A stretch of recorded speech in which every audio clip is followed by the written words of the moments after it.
DXKO Cagayan de Oro, DXKT Davao, DXKP Pagadian, DXXX Zamboanga, DXDX General Santos. RPN Radio Philippines Network, DXKD Dipolo Radio Ronda, member kapisanan ng mga broadcaster ng Pilipinas.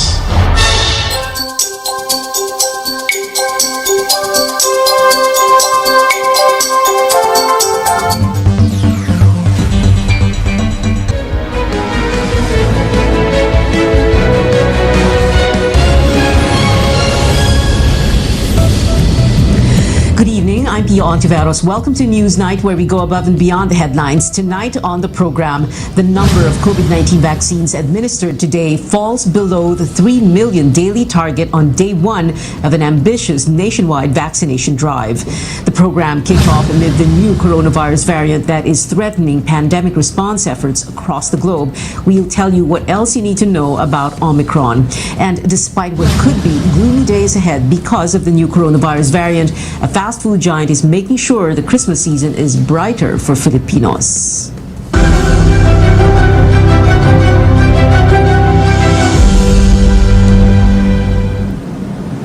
Hundreds of thousands of Filipinos across the country got their COVID-19 vaccines and booster shots as the government wraps up day one of the national vaccination drive. The goal is to administer vaccines to 3 million people daily, every day until Wednesday. Now that is down from the initial target of 15 million. Vaccine czar Carlito Galvez cites logistical and manpower problems, including the lack of vaccinators and syringes for Pfizer's COVID-19 vaccine in some local governments for the adjusted target. As of 4 this afternoon, over 18% of the daily target, or more than 547,000 vaccines, have been administered. Galvez tells CNN Philippines the government is now eyeing to give booster doses to the A4 and A5 priority groups as early as December 10. These are government and economic frontliners, as well as indigent Filipinos who have completed their COVID-19 shots within the last 6 months. Kasi nakita namin na we have more than enough vaccines already. We have 61 million in our warehouses and 38 million already deployed at the different warehouses ng provinces at saka ng mga regions and also municipalities and cities. And we want to make use of this vaccine as soon as possible time kasi we will be receiving more, 40 million. So how was the first day of this massive vaccination drive? President Duterte visited one of the inoculation sites in the Calabarzon region to check the situation for himself. Caroline Bonquin filed this report from Antipolo, Rizal. We are now in a vaccination site at a mall in Antipolo City, Rizal Province. And much like all of the other vaccination sites nationwide, they're trying to get more vaccinees until Wednesday. And most of those coming in this Monday are adolescents, and they're accepting even those who live in another city or municipality. The national government is paying attention to Calabarzon and Central Luzon despite having over 60% vaccine coverage. Health officials explain these areas have the most number of unvaccinated individuals nationwide in terms of population. DOH Calabarzon's target is to inoculate 3 million people in 3 days. That's already a third of the 9 million nationwide target this vaccination day. This past weeks, around 300,000 people were inoculated in Calabarzon alone, so local governments need to triple that number. With this massive vaccination drive, President Rodrigo Duterte says 54 million Filipinos will be fully vaccinated by year-end. That's 70% of the 70% target adult population, plus 80% of minors aged 12 to 17. That's around 10 million teenagers. The government also aims to complete the provision of booster shots for eligible health workers, senior citizens, and immunocompromised individuals. That is, if everything goes according to plan. But as of Monday, several local governments are still facing dilemmas, not only in logistics, but also in convincing those who are still hesitant or still have a preferred vaccine brand to get inoculated. Caroline Bonquin, CNN Philippines. While many people here in Metro Manila and nearby provinces trooped to vaccination sites, local officials in far-flung areas had to go door-to-door to administer COVID-19 shots. Our George Quiles joins us live from Quezon Province. George? Pia, we're here in Alabat Town. This is an island municipality in the eastern side of Quezon Province. And the health officials here are generally satisfied. They're happy about the turnout on the first day of the national vaccination drive, except for this farthest barangay where officials had to go house to house to convince people to get inoculated. Residents of Barangay Camagong in the island municipality of Alabat flocked to their multipurpose hall on the first day of the national vaccination drive. Among them, 63-year-old Erwin Valera. At his age, he still works as a construction worker.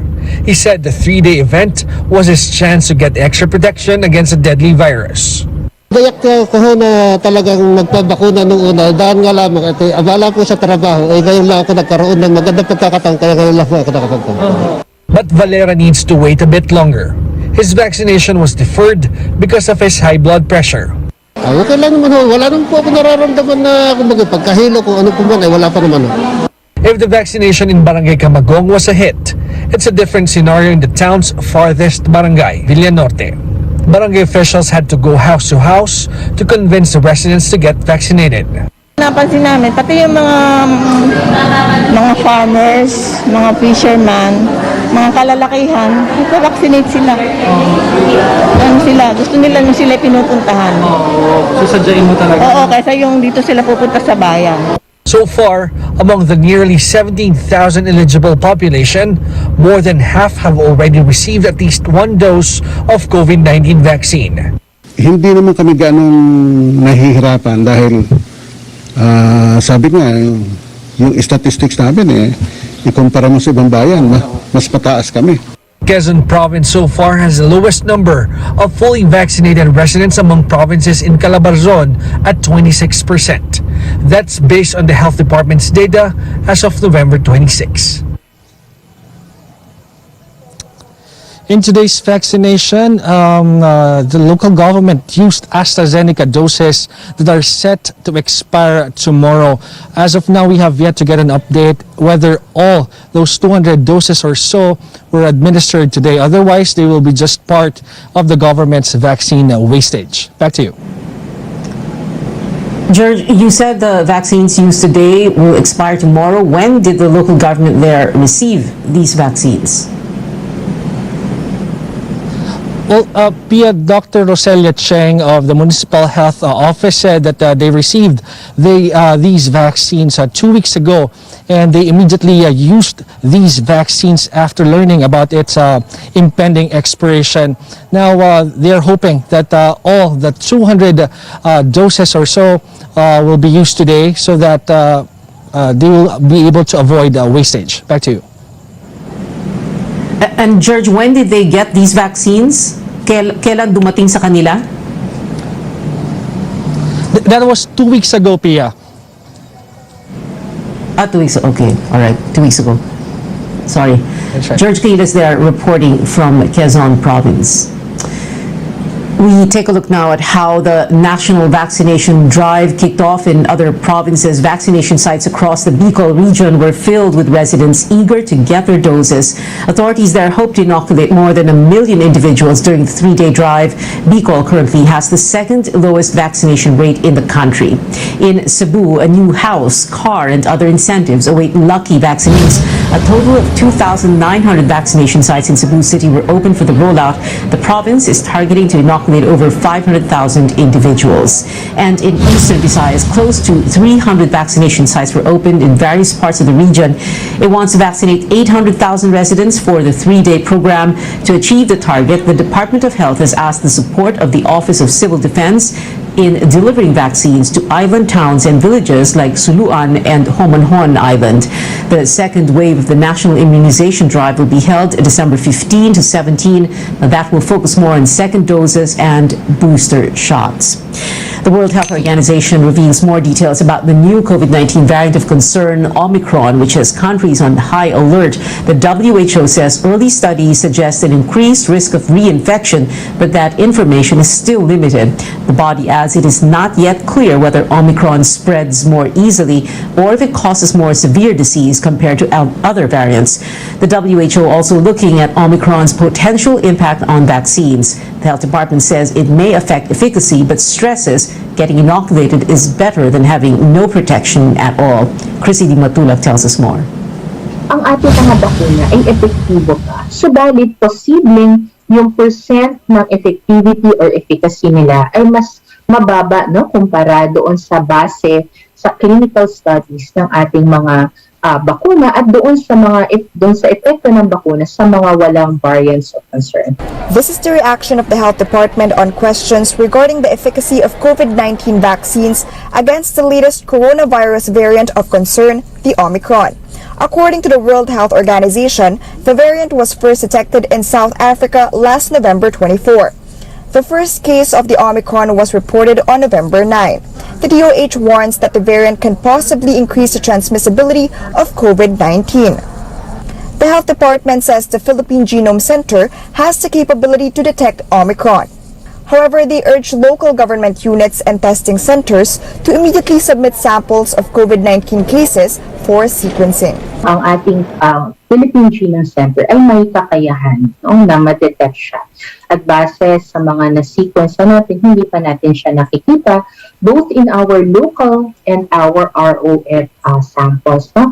Health Secretary Francisco Duque meantime says vaccination is not the only protection from the virus.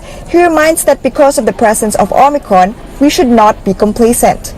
Huwag tayong tutulad sa mga bansang Europa, na nagluwag sila sa kanilang mask mandate, yung pag-uutos na mag-mask, nagluwag sa social mobility, sa physical distance. O di, kita nyo, grabe, sipa na naman ang kaso sa kanila. Ayaw natin matulad dito. In terms of preparation for the possible entry of Omicron in the country, the DOH says safety measures are being implemented at our borders. The country has already imposed travel bans on 7 African nations where Omicron is detected. People arriving in the country are also being screened, tested for COVID-19 and subjected to quarantine. Much remains unknown about the newest variant. According to the Health Department, they are closely coordinating with the World Health Organization for more data and findings on the Omicron variant. Chrissy Di Matulak, CNN Philippines. A South African doctor who was among the first in the country to suspect a new COVID-19 variant says the cases she treated have been mild and no one required oxygen so far. Some of the symptoms include severe fatigue, headache, coughs, or body pain. Back here at home, the government says it is implementing a 4-door strategy amid the threat of Omicron. The first door refers to travel restrictions being imposed in areas where the new variant may come from. The next are quarantine and testing protocols for international travelers arriving in the country, while the third and fourth are intensified surveillance, detection, isolation, and treatment of cases on the ground.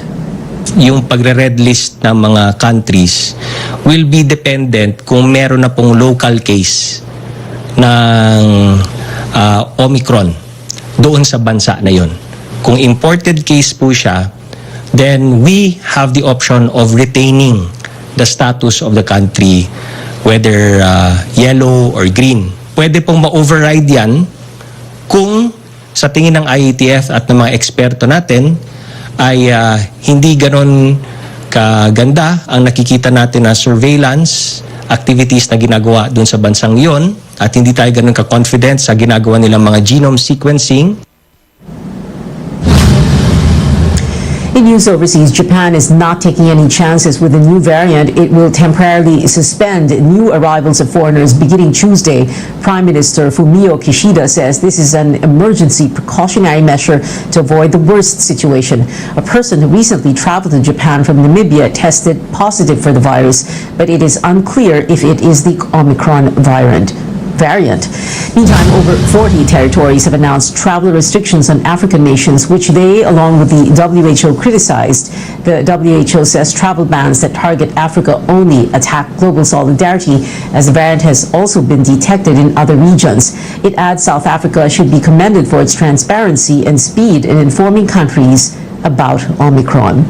Coming up on Newsnight Farm, the executives Lincoln Ong and Mogi Bargani are transferred to the Pasay City Jail, and McDonald's lights up the holiday season by taking their customers on a magical ride. Stay tuned.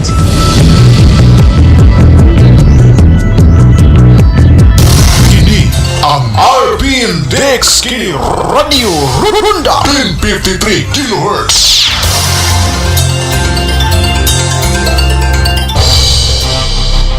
Quincentenary Faith Rewind. Ferdinand Magellan died in the hands of Dato Lapu-Lapu in the Battle of Mactan. Spanish navigator Juan Sebastian Elcano took command of the voyage, which finally reached the Spice Islands. To date, the expedition is also known as Magellan-Elcano Expedition. KBP marks 500 years of Christianity and this station. Honorable Angel Halusos Carion, Batanon, Buutan ug Malagaron, City Councilor of the Pitan City, Chairman, Committee on Tourism, Committee on Labor, Committee on Child Welfare and Development. Honorable Angel Halusos Carion, Batanon, Buutan ug Malagaron, City Councilor of the Pitan City. Ang pagbakuna ni na Lolo at Lola ay regalong proteksyon hindi lang para sa kanila, kung hindi para na rin sa'yo. Para sa mas kumpletong proteksyon ng pamilyang Pilipino, magbabakuna na! Sama-sama tayo ngayong darating na November 29 hanggang December 1. Magparehistro na sa inyong LGU at makiisa sa Bayanihan Bakunahan. Ligtas lakas buong Pinas!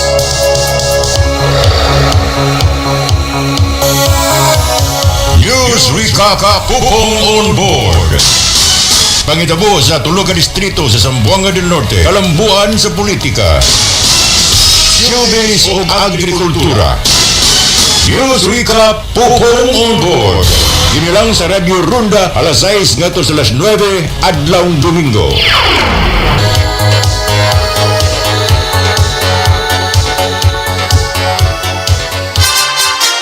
RPN Dexki Radio Runda 1053 kHz. Kaya ano pang hinihintay nyo? Ayaan na sina nanay, tatay at ang buong pamilya. At mag-register na.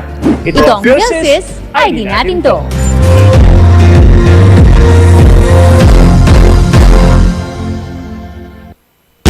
The time has come.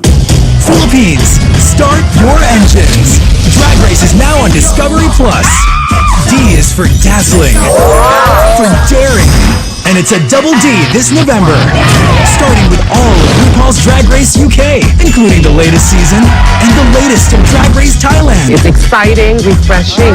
Y'all ready to make Drag Race Hearst Truth? Get dragged into D Phenomenon on Discovery Plus. Subscribe now at 129 pesos per month. San Miguel flavored beer! Game! Ang kindness ang tinanim, kindness din ang aanihin. Make life sweet with San Miguel flavored beer with the deliciously refreshing flavors of apple, lychee, and lemon with just the right beer buzz. Bili na sa suking tindahan. Namamasko po! This Christmas, we may not be celebrating the way we used to because of the ongoing pandemic. But there is still a lot to be grateful for. And definitely a lot of ways we can share the Christmas spirit with others. Ngayong Pasko, bukod sa paghahanda natin ng salo-salo sa sarili nating tahanan, samahan niyo po kami ni Isa na mag-sponsor ng iba pang pamilya para sa kanilang Pure Foods Noche Buena. Mula sa halagang 800 pesos, maaari na tayong magbahagi ng Pure Foods Fiesta Ham, Tender Juicy Hotdog, TJ Spaghetti Sauce. Your new favorite viands are also now made ready to eat by Pure Foods. Crispy fried chicken, albereta, kare-kare, and many more. Your Noche Buena can be ready in as little as 15 minutes. Wow! Bilis! Isang kompleto at masayang pagdiriwang ng Noche Buena ang naghihintay para sa inyo at para sa pamilyang reregaluhan ninyo ng Pure Foods Noche Buena Pack. Ito ay mahahanap sa San Miguel Foods website. Magtungo sa thehub.sanmiguel.com.ph. Let us continue the spirit of Christmas giving so more of us can celebrate the season. Sama-sama po tayong magdiwang ng Pasko! Buong Pasko sa Paskong Pure Foods!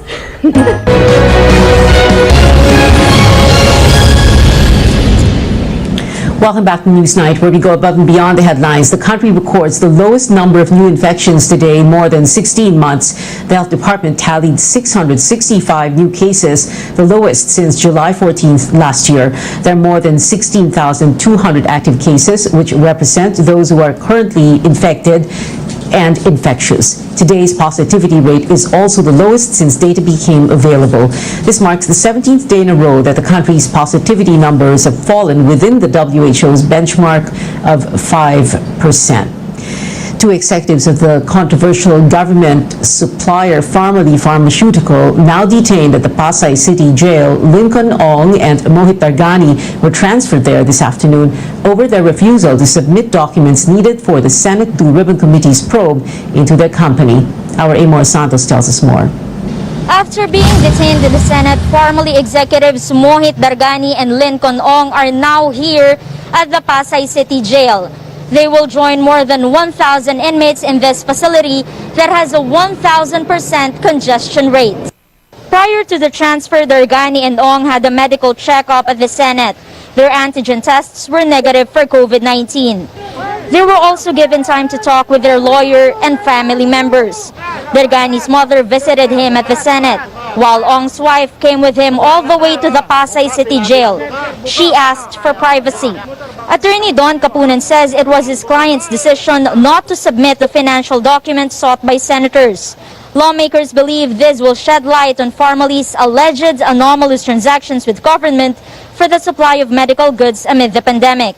But Pharmally officials say the senators should have filed charges instead of dragging the Senate inquiry. I think they have come to that point already na wala na, nothing to lose na sila eh. Kumbaga, this is the worst that could possibly happen to them. So I think it was a conscious effort that they made, as I've said, not to reveal the documents. Kapunan says even if Dargani and Ong would attend the next Senate hearings, they decided to no longer give material information, invoking their right against self-incrimination. Another lawyer, Ferdinand Topacio, says he's now preparing to file cases against senators, but he did not elaborate. They already filed petitions with the Supreme Court. Senate Blue Ribbon Committee Chairman Richard Gordon says the Pharmally officials' continuous lying and refusal to answer questions truthfully and forthrightly have crossed the line. He says their transfer to the Pasay City Jail is also to protect the Senate as an institution, which has the power to cite uncooperative resource persons in contempt and send them to jail. Another Pharmally official, Mohit's sister Twinkle Dargani, will remain detained in the Senate in consideration of her mental health. Amor Santos, CNN Philippines.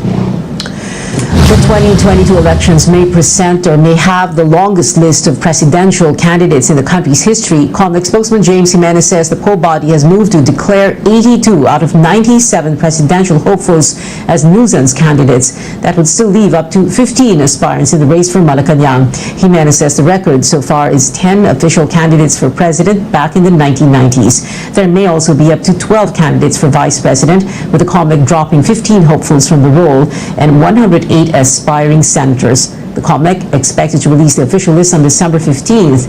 Meanwhile, the poll body is preparing to hold mock elections exactly a month from now. The dry run will cover 34 precincts in Metro Manila, Davao del Sur, Isabela, and Albay, among others. Ito na yung end-to-end demonstration ng buong proseso, and iti-testing din gaano ka-accurate, gaano katama at gaano ka-secure yung proseso. Nasusubukan din yung pag-transmit from the precinct level to the City Municipal Board of Canvassers, and sa CCS part from the City or Municipal Canvassers to the Provincial Board of Canvassers up to the National Board of Canvassers, including the 3 servers. The COMELEC says only up to 10 voters may cast their ballot at a time, except in classrooms and voting areas with bigger space. Over 65 million Filipinos may vote on May 9, 2022. The Armed Forces Chief of Staff speaks up on China's recent actions in the West Philippine Sea.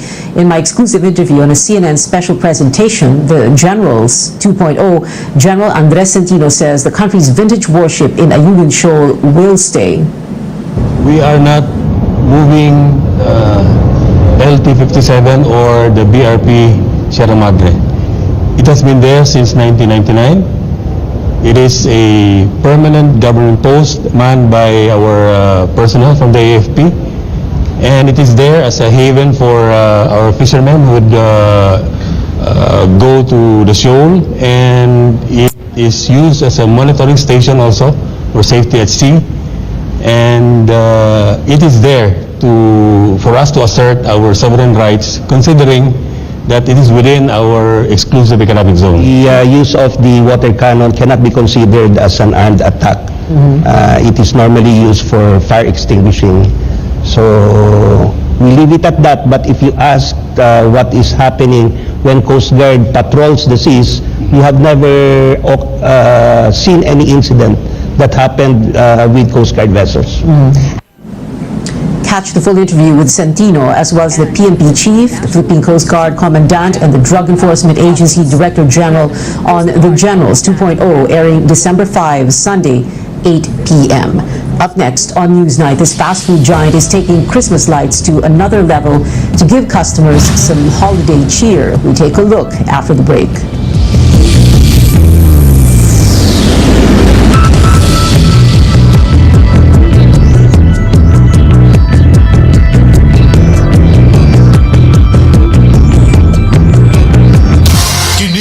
Ang RPN Dex Kini Radio Runda 1053 kHz.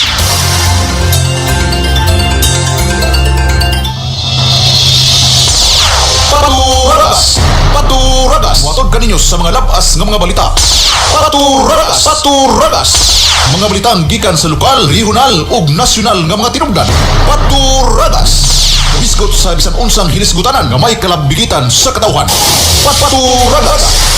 Inyong mabati din hilamang sa RPN Dex Kini Dipulo 1053 sa dial sa inyong mga radyo. Ang tulumanong Paturadas inyong mabati matag alas 8 ngadto na sa alas 9 sa buntag, Lunes hangtod Biyernes.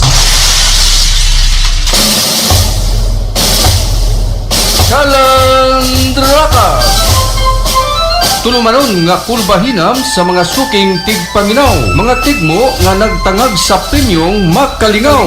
Kalandrakas musabwag-usab sa mga impormasyon nga may kalamdigitan sa kalambuan o kaayuhan sa katawhan. Kalandrakas mualagad kaninyo. Kalandrakas.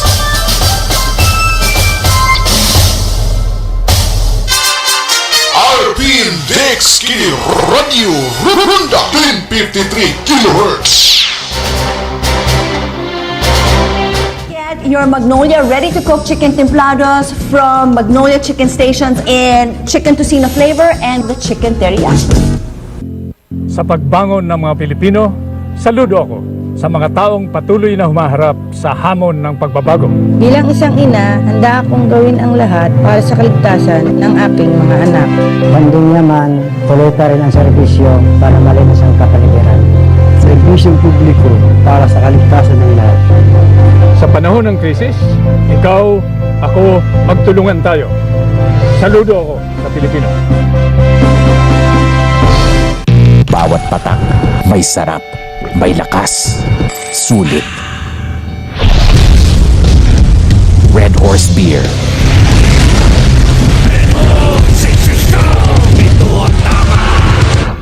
Boracay has put the country on the map for domestic and international tourism.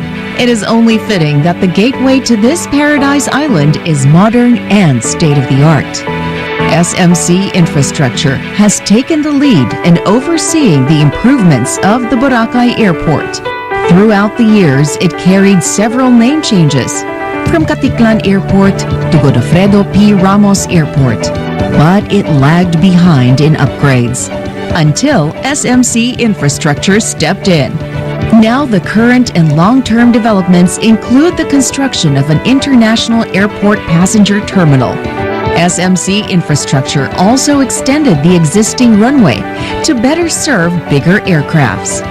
From 950 meters, it now stretches up to 2,100 meters long, keeping passengers happy and satisfied as they escape into the relaxing beaches and waters of Boracay.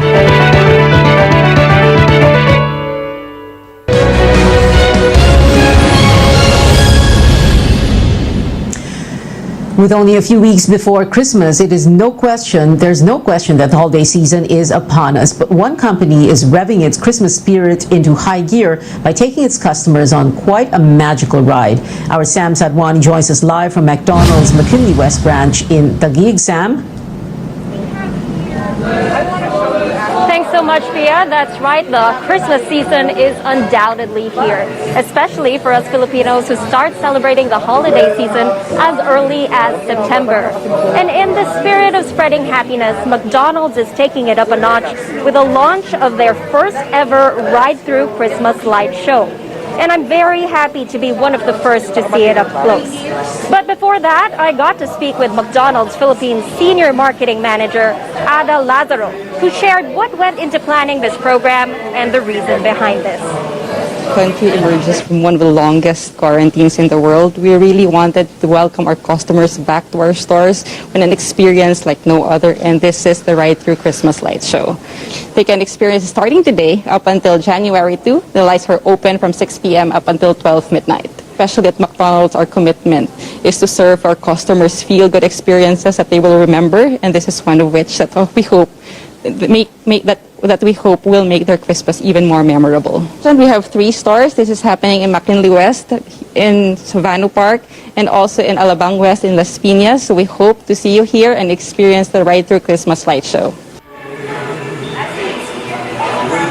Let's take a look at what you can expect when you visit one of these branches. As you can see, this ride-through definitely mimics a beautiful winter wonderland. We have reindeers, a snowman, white Christmas trees all lined up, coupled with your favorite McDonald's vanilla sundae. We even have snowflakes brightening up the place. You can also hear your nostalgic favorite Christmas songs playing in the background.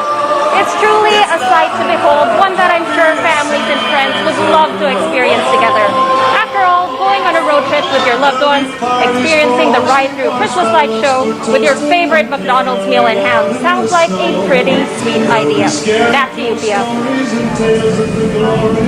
That was Sam Sadwani reporting. It is 26 days before Christmas, and that is it for now. Join me again on news.ph at 7 p.m. I'm Pia Ontiveros for Newsnight, where we go above and beyond the headlines.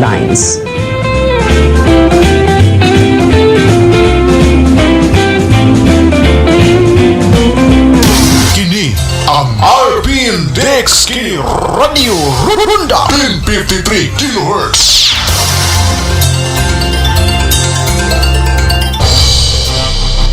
Quincentenary Faith Rewind. The image of Santo Niño may have come from Michelin, Flanders, now part of Belgium. There are surviving images that resemble the one in Cebu from 16th century Flanders. King Charles I of Spain grew in Flanders and must have obtained and given images of the Santo Niño for the expedition. KBP marks 500 years of Christianity and visitation. Libre ang regalo ng mas ligtas na salo-salo. Para sa pamilyang protektado ngayong Pasko, magpabakuna na!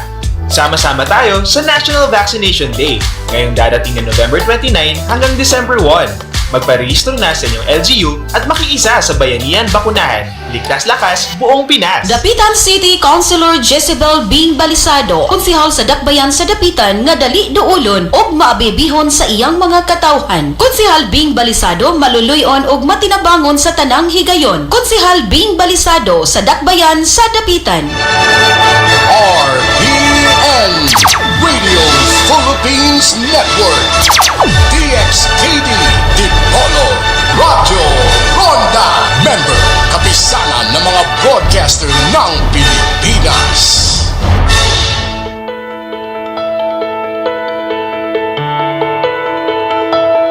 Since the onset of the pandemic, health experts have constantly reminded us to boost our immune system to fight COVID-19. But what really is our immune system? How does it work to protect the body from viruses like COVID-19 and other types of outside invaders that can harm our bodies? On the program today, we'll explain how the immune system works and its many parts. We'll also talk about practical ways to boost it. I'm Dr. Freddy Gomez, and this is MedTalk Health Talk only on CNN Philippines.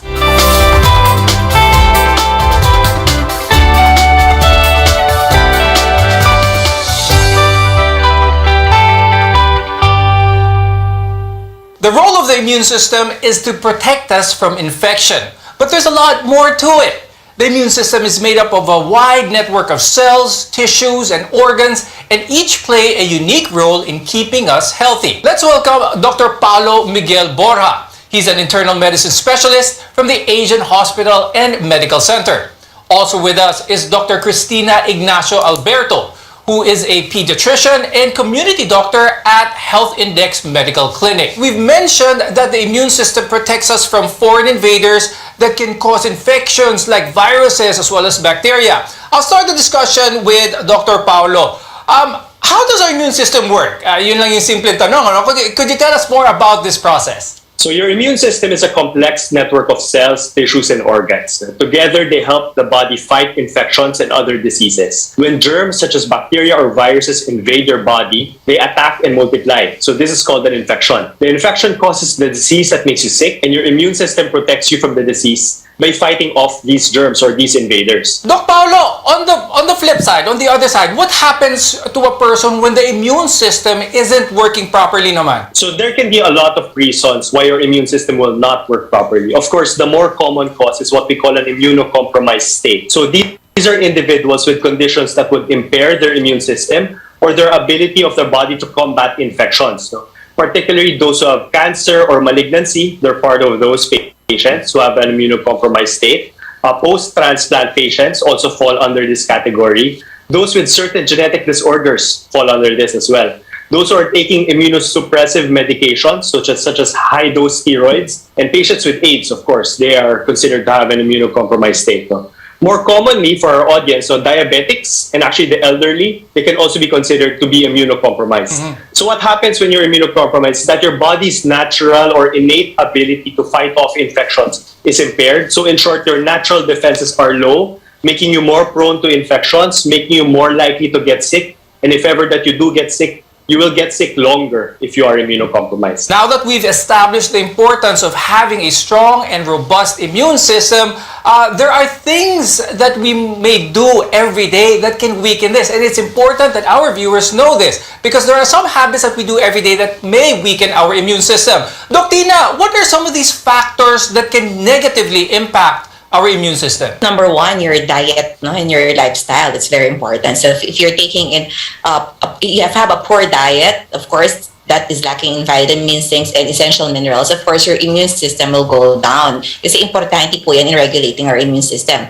Lack of sunlight exposure, because sunlight is very important in regulating the immune system. Tapos yung sedentary lifestyle, no? It also contributes to the weakening of the immune system. Of course, poor hygiene can expose us to a lot of germs, and that can also decrease the immune system. Lack of sleep. That's why it is very important to get enough sleep every day. So those are some of the factors that can also weaken the immune system. Ngayon, Doc Tina, how can what we eat, yung kinakain natin, how can that impact our body's natural defense? If you have micronutrient deficiency, that will decrease your immune system kasi importante po yan in regulating the immune system. Kaya we always emphasize the importance of a healthy, balanced diet. And of course, you also should avoid taking in too much junk foods kasi this can contribute to obesity and which also can cause metabolic syndrome, which can also decrease our immune system. Doc Tina, how can we make sure that our immune system stays healthy ngayon na syempre pandemic, maraming anxious, maraming kulang sa tulog, pero we want to still make sure that the immune system is still strong? We recommend 7 to 8 hours of sleep for both adults and children, and of course you have to have a fit mental health. So how do we do it? minsan meditation can work. Sometimes it's interaction with the family o kahit online lang po yan. We encourage that. And there is also pet therapy right now. So those who are pet lovers, we encourage other people to have pets with them kasi this is also part of building up a good mental health process. And of course, you have to have some set activities, especially for the families kasi mental health is also becoming a big problem even for the children and the adolescents. Okay. Now, other infections like the flu virus or even measles can also weaken our immune system. And this is why flu vaccines and other vaccines as well are available and they are key in our protection. Doc Tina, tell us more about this, especially vaccines for preventable diseases. Vaccines are very important in preventing many type of diseases, okay? And most of these diseases are both deadly, fatal, and can cause severe lifetime disability. So what the vaccines do is to protect us from upcoming infections, okay? So in our immune system, we have the adaptive and the innate immune system. Pag sinabi natin innate, these are inborn immunity. When we say adaptive, this helps us adapt to incoming infections. That's what our vaccines do. So vaccines help by introducing controlled amount of viruses, bacteria in our body, which can help us mount the bacteria or viruses na natural na pupunta sa katawan natin. To protect our bodies from infection, many cells, organs, and tissues have to work together. Doc Paolo, let's briefly go over some of the different or the most important parts of the immune system para sa mga viewers natin. So that includes your skin, which can help prevent the germs from getting into your body. Your mucous membranes, which are moist, no? Inner linings, such as your organs, body cavities, all of these are also part of your immune system, actually. White blood cells, which you usually hear from your complete blood count or your CBCs, they're actually a very important and vital part of your immune system. And other organs and tissues in the lymph system, such as your thymus, spleen, tonsils, which you thought before really didn't have any function, they're actually functioning as part of your immune system. So how does it work exactly? So your immune system defends your body against substances that it sees as harmful or foreign. So these substances are called antigens. No? So they may be germs, such as I mentioned, such as bacteria, viruses. They can be chemicals or toxins. No? And even up to a certain point, even sunburn or radiation can also be antigens as well. When it comes to the immune system, a lot of people may think that antibodies are the key. Pero ang antibodies lang bang importante pagdating sa immune system, Doc Paolo? The antibodies are actually the terminal or the final product from a well-working immune system. No? Before you get to produce that antibodies, like I said, it has to go through a cascade of processes, no? Before you're able to produce that final product of the antibody. The antibody acts as the final product and acts as a memory cell. No? It gives protection for future infections. Like the term itself, memory cell. No? So once your body is able to produce antibodies or memory cells, it will be able to produce a immune response when it's exposed next time to these triggers. A lot of the major factors, like I said, would be those that would detect the antigens. So that would be your white blood cells. Those would be your other cells within your immune system. Your receptor cells. Those will be able to identify the antigen first, which is also very crucial. Identifying that something is harmful in your body is definitely key before you get to produce the antigen, before you get to trigger the cascade. Yeah, so there are a lot of different, really important parts of the immune system other than antibodies. When we return, we'll talk more about the other parts that make up our immune system and why they're so important in keeping us healthy. And later on in the show, we'll give you practical tips on how you can boost it. Your health is our mission here on MedTalk Health Talk. You're watching CNN Philippines.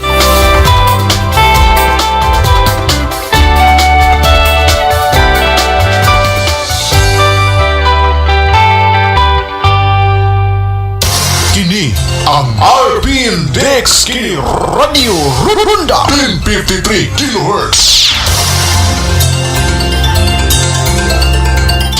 DXKD Ronda Balita. Mga balitang may kamatuuran, way gidapigan o hilisgutanan sa katawhan. DXKD Ronda Balita. Mga labas nga mga balita gikan sa sinaligang mga tinubdan. Balitang hinimo sa lawak balitaanan.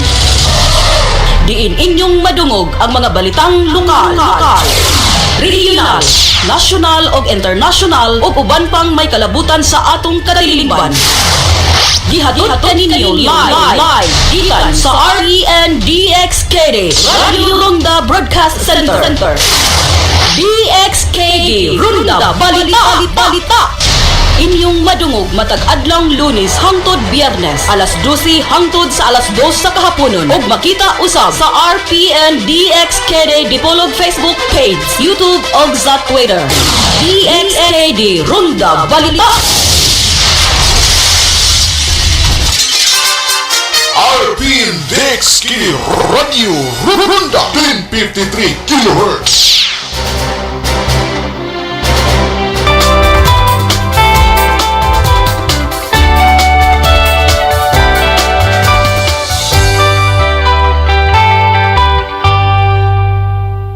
I'm Dr. Freddy Gomez and welcome back to MedTalk Health Talk, your partner in healthcare. Doc Tina, let's talk about the role of the bone marrow in our immune system. Okay, the bone marrow is where your lymphocytes, all your white cells are produced, okay, your neutrophils, everything. So, ang bone marrow po, yan yung nasa loob ng ating mga bones, okay, there are red bone marrow and the yellow bone marrow. Ito po yung tawag natin bulalo in Tagalog, okay?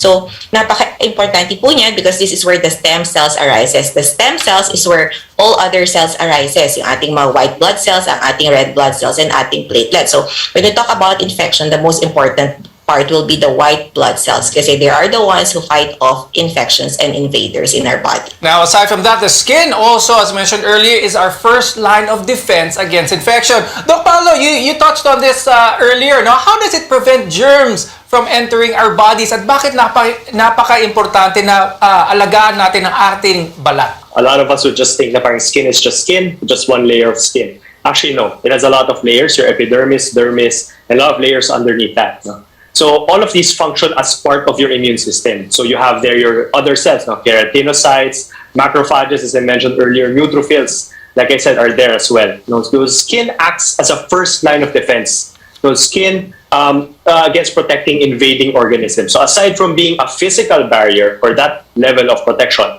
the skin as an organ can also produce an adaptive response to protect the body against, for example, ultraviolet radiation, sunburns, which can expose or damage the skin and then let the viruses and bacteria in. When they think of bacteria, you would usually think of harmful organisms that enter our body.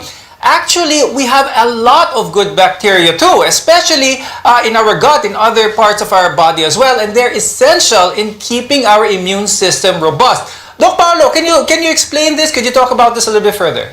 It actually becomes sort of like a vaccine effect for the body. No?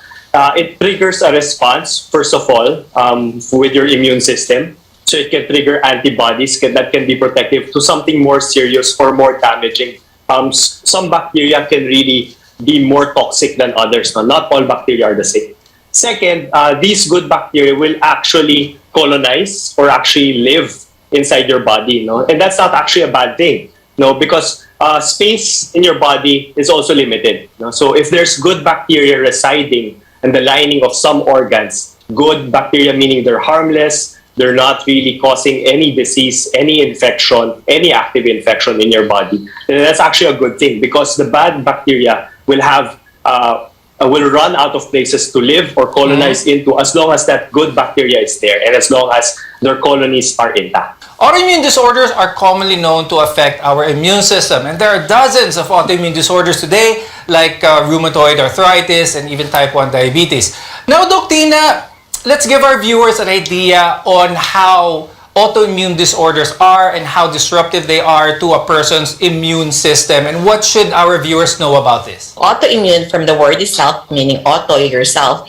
is dysfunction of the immune system. So your antibodies, your white blood cells, instead of attacking the foreign body, it attacks itself. So the brain can be affected, the eyes, the lungs, the heart. So this is what autoimmune dysfunction is all about. So it's the body destroying its own self. So one of the more popular examples, your lupus, your rheumatoid arthritis, your HSP, and of course, very common po, diabetes is one of the autoimmune diseases. Okay? So what happens, yun nga po sinasabi natin, our own immune system destroying our own bodies. Other conditions that may disrupt someone's immune system that is very common, especially here in the Philippines, are allergies. Now, a lot of people may suffer from allergies. Some people may not be quite sure why they have a certain response when they're exposed to certain allergens.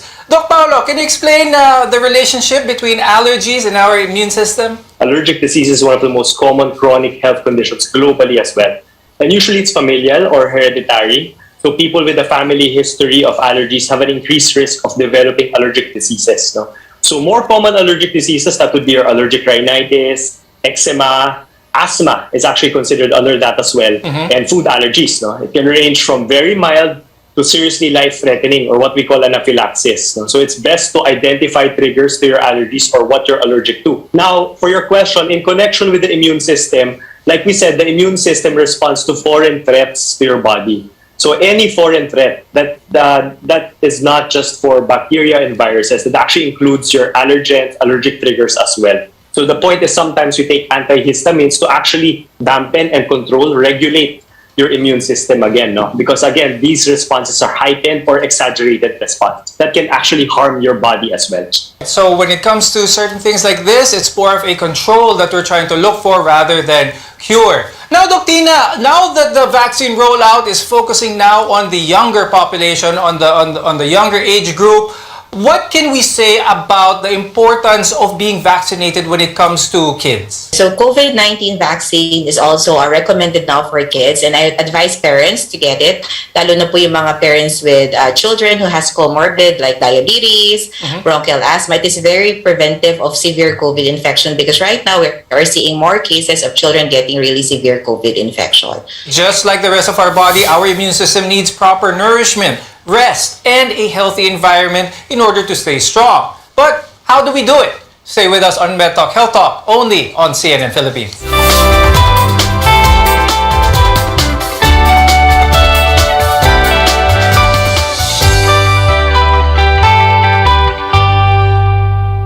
Kini ang RPN Dex Kini Radio Runda 1053 kHz.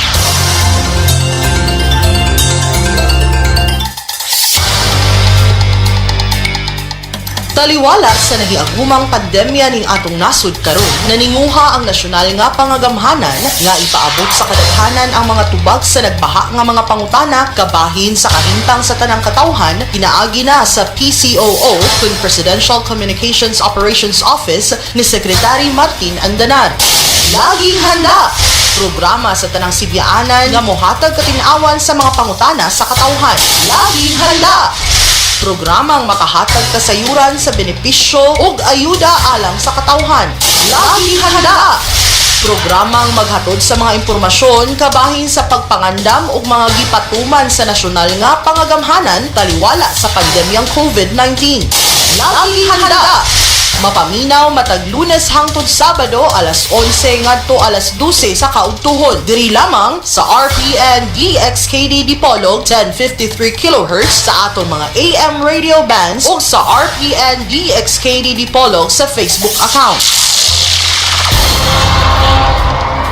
Magkahiusa kita aron mapakgang ang pagkuyanap sa COVID-19. Laging handa!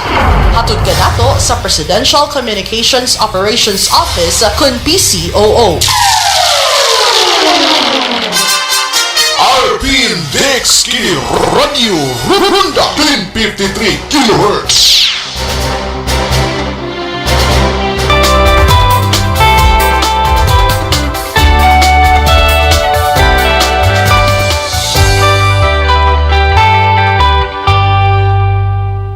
I'm Dr. Freddy Gomez, and this is Med Talk Health Talk on CNN Philippines, where caring is our calling. Doc Tina, can you share with us some tips in order for our viewers to maintain a healthy immune system? Of course, number one, part of healthy living is of course daily sunlight exposure, but we also have to be careful kasi nga sabi ni Dr. Paolo, excessive sunlight exposure can also be harmful to the immune system. Number two, get enough rest and sleep. Number three, eat a healthy diet. And of course, you have to have an active, healthy lifestyle. Avoid being sedentary. And of course, for some parents, it's also important to consider or to always pay importance to your mental health because mental health also affects our immune system. Okay, your stressors can decrease your immune response to infection. Doc Paolo, when it comes to managing stress levels and all this, are supplements affecting our immune system, or are there more simpler ways to boost our own health? There are a lot of antioxidant supplements that you see, and as long as they are FDA approved and has undergone clinical trials, we definitely recommend them. No? Antioxidants help in cleaning out the debris in your body. So your body cells, on a cellular level, they undergo a lot of processes for it to function well. No? That includes your immune system as well. No? So there are a lot of debris in your body left behind by these processes that can actually hamper your immune system. So it's best to get rid of these debris. No? And taking antioxidants is one way of doing that, no? Whether it be exogenous or from food sources or from the dietary supplements that are available commercially. Now, when we're talking about stress is actually never 100% purely psychological. A lot of people would say that stress is just in your head, and it doesn't affect your body or doesn't make you sick. Actually, that's not correct. No? Whenever you're stressed, whether it be physical or emotional, you get to have increased blood pressure, increased heart rate. You can also have gastrointestinal issues or digestive problems. No? So that can also dampen or suppress your immune system. But Doc Paolo, what is it exactly about stress that causes all of these bad things in our body to happen? Because sometimes having a little stress is actually okay for our body. It makes us more productive, but too much of it can make it bad. What exactly is it about too much stress that causes all of these bad things to happen? Sometimes we stress our body to a point that in forms of exercise, in forms of mental exercises, that's always good because it actually triggers your cells to undergo the processes, your metabolism, to be fixed correctly. No? However, too much stress can cause the release of the hormone corticosteroids in your body. Now, this is actually your endogenous steroids. No? And it can dampen your immune system. It can raise your heart rate. It can do a lot of damage in the other organs, not just cardiac. Now, Doc Tina, I'd like to talk about mga toxins naman. Ano yung mga guaranteed na pangpababa ng immune systems on the toxins that people take?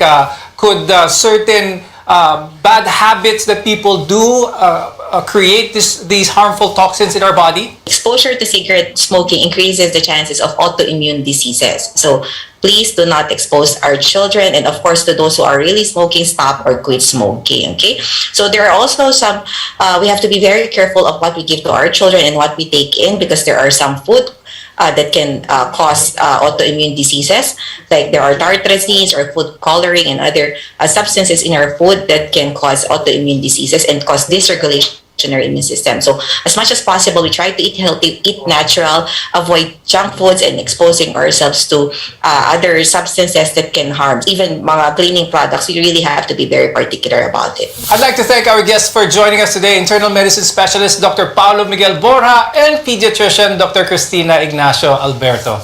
I'm Dr. Freddy Gomez, and thank you for watching MedTalk Health Talk on CNN Philippines. We'll see you again next time.